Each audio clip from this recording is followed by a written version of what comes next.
भक्ति की शक्ति के आज के एपिसोड में हम आपको एक ऐसे मंदिर के बारे में जानकारी दे रहे हैं जो पूरी दुनिया में अपनी एक अलग पहचान रखता है। यहाँ प्रतिदिन एक ऐसा अद्भुत दृश्य देखने को मिलता है जिसके साक्षी बनने के लिए दूर दूर से भारी संख्या में श्रद्धालु यहाँ जमा होते हैं। हम बात कर रहे हैं गुजरात राज्य में स्थित स्तंभेश्वर महादेव मंदिर की। यह भगवान शिव शंकर का प्राचीन मंदिर है। यह दिन में 2 बार अदृश्य हो जाता है और कुछ समय उपरांत पुनः प्रकट हो जाता है। इस कारण से गायब मंदिर के नाम से भी प्रसिद्ध है।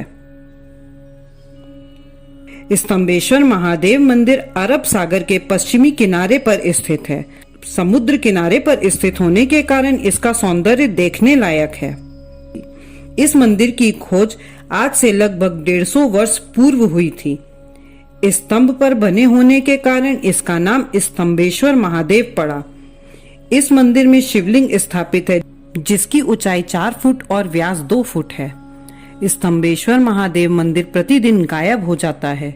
ऐसा यहाँ सदियों से हो रहा है, किंतु इसका गायब होना कोई चमत्कार घटना नहीं है। यह एक प्राकृतिक घटना है। समुद्र में आने वाले ज्वार भाटा के कारण ये मनोरम और चमत्कारी दृश्य देखने को मिलता है। समुद्र में जब भी ज्वार चढ़ता है, शिवलिंग सहित पूरा मंदिर जलमग्न हो जाता है। ज्वार उतरने पर मंदिर पुनः दिखाई पड़ने लगता है। ऐसा दिन में 2 बार सुबह और शाम होता है। इस अलौकिक दृश्य को देखने बड़ी संख्या में श्रद्धालु यहाँ आते हैं। श्रद्धालुओं का मानना है कि इस मंदिर में स्वयं शिव शंभु विराजते हैं, इसीलिए प्रतिदिन 2 बार समुद्र के देव उनका जलाभिषेक करने आते हैं और जलाभिषेक कर वापस लौट जाते हैं। ज्वार के समय मंदिर के जलमग्न होने के कारण दर्शनाभिलाषियों को जल के उतरने की प्रतीक्षा करनी पड़ती है। जल उतरने के पश्चात ही मंदिर में प्रवेश की अनुमति होती है।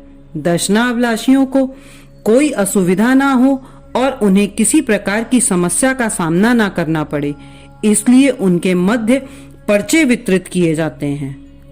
इन पर्चों में ज्वार आने का समय अंकित होता है। इस मंदिर के मनोहरी दृश्य को देखने यहाँ सुबह से शाम तक लोगों का तांता लगा रहता है। इस मंदिर से जुड़ी एक पौराणिक कथा है। स्तंभेश्वर महादेव मंदिर का उल्लेख शिव महापुराण में भी मिलता है। पौराणिक मान्यताओं के अनुसार राक्षस तारकासुर ने घोर तप कर भगवान शिव को प्रसन्न कर लिया। प्रसन्न होकर भगवान शिव ने उसे दर्शन देकर वरदान मांगने को कहा। वरदान में तारकासुर ने मांगा कि उसकी मृत्यु भगवान शिव के पुत्र के हाथों हो, वो भी उस पुत्र के जो आयु में 6 वर्ष का हो। भगवान शिव ने उसे यह वरदान प्रदान कर दिया। वरदान प्राप्त होते ही तारकासुर का घोर आतंक प्रारंभ हो गया। उसने स्वर्ग और पृथ्वी में हाहाकार मचा दिया। देवतागण और ऋषि मुनियों पर अत्याचार करने लगा। उसके अत्याचारों से त्रस्त देवता और ऋषि मुनि महादेव की शरण में पहुंचे और अपनी प्राणों की रक्षा के लिए विनती करने लगे। तब तारकासुर की समाप्ति के लिए श्वेत पर्वत के कुंड में शिव पुत्र कार्तिकेय का जन्म हुआ। उसके 6 मस्तक, 4 आंखें और 12 हाथ थे। 6 वर्ष की आयु में उसने तारकासुर का वध कर देवताओं और ऋषि मुनियों को उसके आतंक से मुक्त किया। तारकासुर के वध के उपरांत कार्तिकेय को ज्ञात हुआ कि तारकासुर भगवान शिव का अनन्य भक्त था, जिससे वे आत्मग्लानि से भर उठे। उनका मन अशांत हो गया। तब भगवान शिव ने उन्हें अपना मन शांत करने हेतु तारकासुर के वध स्थल पर शिवालय बनाने का परामर्श दिया। कार्तिकेय ने अन्य देवताओं के साथ मिलकर महिसागर संगम तीर्थ पर विश्वनंदक स्तंभ की स्थापना की, जिसे आज स्तंभेश्वर महादेव के नाम से जाना जाता है।